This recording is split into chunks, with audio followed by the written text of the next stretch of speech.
Nchini Marekani, katika jiji la Washington DC, liligeuka kuwa uwanja wa taharuki na hofu usiku wa kuamkia Aprili 26 mwaka 2026 baada ya tukio la kushangaza la mtu mwenye silaha kuvamia eneo la hafla ya White House Correspondents Association Dinner, hafla maarufu inayokutanisha viongozi wa juu wa serikali, waandishi wa habari na watu mashuhuri.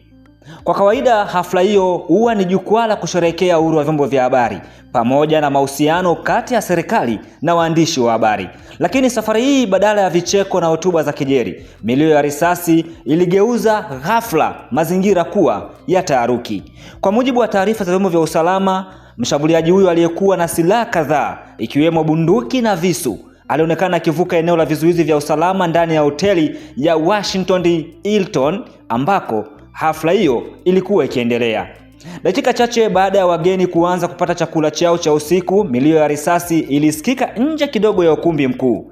Baadhi ya waliohudhuria walidhani mwanzoni kuwa ni kelele za kawaida za vyombo vya chakula, lakini hali ilibadilika haraka pale kelele zilipozidi na watu kuanza kupiga kelele za tahadhari. Ndani ya ukumbi huo, mamia ya wageni walijikuta wakijificha chini ya meza, huku wengine wakikimbia kuelekea milango ya dharura. Sauti za hofu, mshangao na sintofahamu zilijaza hewa ndani ya ukumbi huo, huku baadhi ya waandishi wa habari wakianza kuripoti tukio hilo papo hapo kupitia simu zao za mkononi. Katika hali hiyo ya sintofahamu, maafisa wa ulinzi wa siri walichukua hatua za haraka kumlinda Rais Donald Trump ambaye alikuwa tayari kutoa hotuba yake. Taarifa zinaeleza kuwa walinzi hao walimzingira Rais Donald Trump jukwaani kabla ya kumtoa kwa haraka kuelekea eneo salama ndani ya hoteli hiyo. Makamu wa Rais JD Vance naye aliondolewa mapema, huku maafisa wa usalama wakihakikisha kuwa viongozi wote wa juu wa nchini Marekani waliohudhuria katika hafla hiyo wanakuwa katika maeneo salama kabisa. Katika harakati hizo, inadaiwa Rais Donald Trump alijikwaa kidogo alipokuwa akishushwa jukwaani, lakini alinunuliwa haraka na walinzi wake na kuendelea kusafirishwa hadi kwenye chumba maalum cha usalama. Baadaye Rais Donald Trump alipelekwa ikulu kwa tahadhari zaidi baada ya ushauri kutoka kwa vyombo vya usalama. Taarifa rasmi zimethibitisha kuwa afisa mmoja wa usalama alipigwa risasi wakati wa tukio hilo, lakini aliokolewa na koti lake la kuzuia risasi. Afisa huyo anaendelea vizuri na yuko chini ya uangalizi wa kitabibu.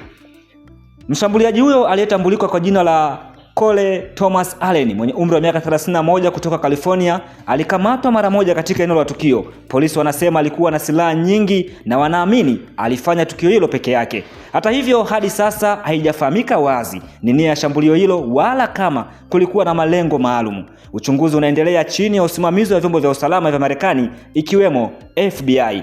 Nje ya hoteli hiyo hali ilikuwa ya taharuki kubwa, huku vikosi vya usalama vikifurika eneo hilo. Askari wa ulinzi wa taifa waliinukia kulinda eneo hilo, huku helikopta zikizunguka angani kuhakikisha usalama unaimarika. Barabara zilifungwa kwa muda na watu waliokuwa nje ya hoteli walizuiwa kusogea karibu na eneo hilo. Wageni waliruhusiwa kuondoka taratibu baada ya uhakika wa usalama kukamilika, ingawa kulikuwa na jitihada za kuendelea na hafla hiyo baada ya hali kutulia, ikiwa ni pamoja na wahudumu kurekebisha meza na vifaa. Hatimaye waandaaji waliamua kuahirisha tukio hilo kabisa kwa sababu za kiusalama. Tukio hili limeibua mjadala mpana kuhusu usalama wa hafla kubwa zinazohusisha viongozi wa kitaifa. Wengi wamehoji namna mshambuliaji aliweza kufika karibu na eneo hilo licha ya uwepo wa ulinzi mkali. Ni tukio la tatu tangu mwaka 2024 ambapo Rais Donald Trump amekumbana na tishio la karibu la usalama, jambo linaloongeza hofu kuhusu ongezeko la matukio ya vurugu nchini Marekani. Akizungumza baada ya tukio hilo, Rais Donald Trump alisisitiza kuwa licha ya tukio hilo, taifa la Marekani halipaswi kuruhusu hofu kutawala nchini humo. Alitoa wito wa mshikamano miongoni mwa Wamarekani na kusisitiza umuhimu wa kuimarisha usalama bila kuathiri misingi ya uhuru wa kijamii. Kauli yake imeungwa mkono na viongozi mbalimbali wa kisiasa ambao pia wamelaani tukio hilo na kusisitiza haja ya kupambana na vitendo vya kuvuruga amani. Tukio hili linaacha funzo kubwa kwa dunia kuwa hata katika hafla zilizojaa heshima na ulinzi wa hali ya juu, hatari bado inaweza kujitokeza kabisa bila kujali ulinzi uliopo. Licha ya taharuki hiyo, hatua za haraka za vyombo vya usalama zilisaidia kuzuia madhara makubwa zaidi na kuokoa maisha ya wengi waliokuwepo katika eneo hilo. Huku uchunguzi ukiendelea, macho ya dunia sasa yanaelekezwa katika hatua zinazochukuliwa kuimarisha usalama wa kuzuia matukio kama haya kujirudia siku zijazo nchini Marekani. Na hii ni Shehena Media. Usisahau kusubscribe, kulike, kucomment na kushare ili uwe wa kwanza kupata habari za uhakika.